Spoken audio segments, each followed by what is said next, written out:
Frankenstein, or the Modern Prometheus, by Mary Wollstonecraft Godwin Shelley. Letter 2. To Mrs. Saville, England. Archangel, 28th March, 17. How slowly the time passes here, encompassed as I am by frost and snow. Yet a second step is toward my enterprise. I have hired a vessel, and am occupied in collecting my sailors. Those who I am already engaged appear to be men on whom I can depend, and certainly possessed of dauntless courage.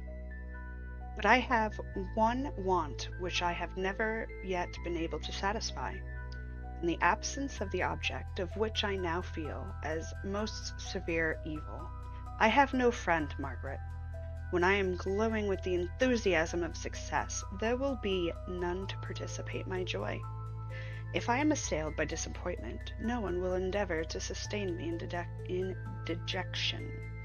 I shall commit my thoughts to paper. It is true, but that is a poor medium for the communication of feeling. I desire the company of a man who can sympathize with me, whose eyes would reply to mine. You may deem me romantic, my sister, but I bitterly feel the want of a friend. I have no one near me, gentle yet courageous, possessed of a cultivated as well as of a capacious mind, whose tastes are like my own, to approve or amend my plans. How would such a friend repair the faults of your poor brother? I am too ardent in execution and too impatient of difficulties. But it is still a greater evil to me that I am self-educated. For the first 14 years of my life I ran wild on a common and read nothing but our Uncle Thomas's books of voyages. At that age I became acquainted with the celebrated poets of our own country, but it was only when it had ceased to be in my power to derive its most important benefits from such a conviction that I perceived the necessity of becoming acquainted with more languages than that of my native country. Now I am 28, and am in reality more illiterate than many schoolboys of 15. It is true that I have sought more, and that my daydreams are more extended and magnificent, but they want, as the painters call it, keeping. And I greatly need a friend who would have sense enough to not despise me as romantic, and affection enough for me to endeavor to regulate my mind. Well, these are useless complaints. I shall certainly find no friend on the wide ocean, nor even here in Archangel, among merchants and seamen. Yet some feelings, unallied to the dross of human nature, beat even these rugged bosoms.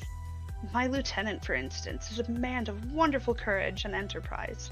He is madly desirous of glory, or rather, to word my phrase more characteristically, of advancement in his profession. He is an Englishman, and in the midst of national and professional prejudices, unsoftened by cultivation, retains some of the noblest endowments of humanity. First became acquainted with him on board a whale vessel. Finding that he was unemployed in this city, I easily engaged him to assist in my enterprise. The master is a person of excellent disposition, and is remarkable in the ship for his gentleness, and in the mildness of his discipline. This circumstance, added to his well-known integrity and dauntless courage, made me very desirous to engage him. A youth passed in solitude, my best years spent under your gentle and feminine fosterage, has so refined the groundwork of my character that I cannot overcome an intense distaste to the unusual brutality exercised on board ship. I have never believed it to be necessary, and when I heard of a mariner equally noted for his kindliness of heart and the respect and obedience paid to him by his crew, I felt myself peculiarly fortunate in being able to secure his services. I have heard him first in rather a romantic manner from a lady who owes him the happiness of her life, This briefly is his story. Some years ago, he loved a young Russian lady of moderate fortune, and having amassed a considerable sum in prize money, the father of the girl consented to the match. He saw his mistress once before the destined ceremony, but she was bathed in tears. Throwing herself at his feet, entreated him to spare her, confessing at the same time that she loved another, but that he was poor and that her father would never consent to the union. My generous friend reassured to the suppliant, and on being informed of the name of her lover, instantly abandoned his pursuit. He had already bought a farm with his money, on which he had designed to pass the remainder of his life, but he bestowed the whole on his rival, together with the remains of his prize money to purchase stock, and then himself solicited the young woman's father to consent to her marriage with her lover. But the old man decidedly refused, thinking himself bound in honor to my friend, who, when he found the father inexorable, quitted his country, nor returned until he heard that his former mistress was married according to her inclinations. What a noble fellow, you will explain. He is so, but then he is wholly uneducated. He is as silent as a Turk, and kind of ignorant. Carelessness attends him, which it renders his conduct more astonishing, detracts from the interest of and sympathy which otherwise he would commend. Yet do not suppose, because I complain a little, or because I can conceive a consolation for my toils which I may never know, that I am wavering in my resolutions. Those are as fixed as fate, and my voyage is only now delayed until the weather shall permit my embarkation. The winter has been dreadfully severe, but the spring promises well, and it considered a remarkably early season, so that perhaps I may sail sooner than expected. I shall do nothing rashly. You know me sufficiently to confide in my prudence and considerateness whenever the safety of others is committed to my care. I cannot describe to you the sensations on the near prospect of my undertaking. It is impossible to communicate to you a conception of the trembling sensation, half pleasurable and half fearful, with which I am preparing to depart. I am going to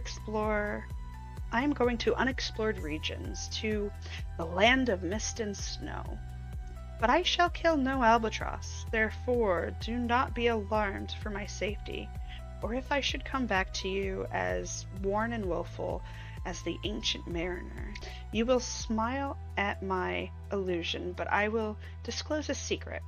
I have often attributed my attachment to my passionate enthusiasm for the dangerous mysteries of ocean to that production. Of the most imaginative of modern poets, there is something at work in my soul which I do not understand. I am practically industrious, painstaking, a workman to execute with perseverance and labor. But besides this, there is a love for the marvelous, a belief in the marvelous intertwined in all my projects, which hurries me out of the common pathways of men, even to the wild sea and unvisited regions I am about to explore. But to return to dearer considerations, shall I meet you again after having traversed immense seas and returned by the most southern cape of Africa or America?